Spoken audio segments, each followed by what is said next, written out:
తుది దశ ప్రచారానికి సంబంధించి గడువు ముగియనుంది. ఇవాల్టితో బ్రేకింగ్ వార్త మీరు చూస్తున్నారు. ఇవాళ సాయంత్రం 5 గంటల వరకే ప్రచారానికి గడువు ఉంది. మైకులు నేతల ప్రచారాలు బంద్గానున్నాయి. సాయంత్రం నుంచి జూబ్లీ హిల్స్ నియోజకవర్గంలో ఆంక్షలు వస్తాయి.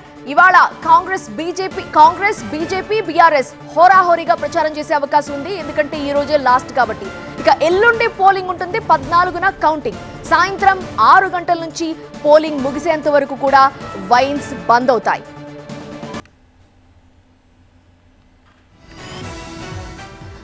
జూబ్లీ హిల్స్ ఉప ఎన్నిక ప్రచారం తుది దశకు చేరుకుంది. ఇవాళ సాయంత్రం 5 గంటల వరకే ప్రచారానికి గడువు. ఇక మైకులు మోగబోనున్నాయి. నేతల ప్రచారాలు బంద్ కానున్నాయి. సాయంత్రం నుంచి జూబ్లీ హిల్స్ నియోజకవర్గంలో ఆంక్షలు రాబోతున్నాయి. ఇక ఈ రోజు 3 ప్రధాన పార్టీలు కాంగ్రెస్ బీజేపీ బీఆర్ఎస్ కూడా హోరాహోరీగా ప్రచారం చేసే అవకాశం కనిపిస్తోంది. ఇక ఈ రోజు ప్రచారానికి ఎండ్ అయితే రేపు గ్యాప్, తర్వాత ఇక ఎల్లుండి పోలింగ్ ఉంటుంది. 14న కౌంటింగ్. సాయంత్రం 6 గంటల నుంచే ఆంక్షలుంటాయి. పోలింగ్ ముగిసేంత వరకు కూడా వైన్స్ షాపులకి బంద్.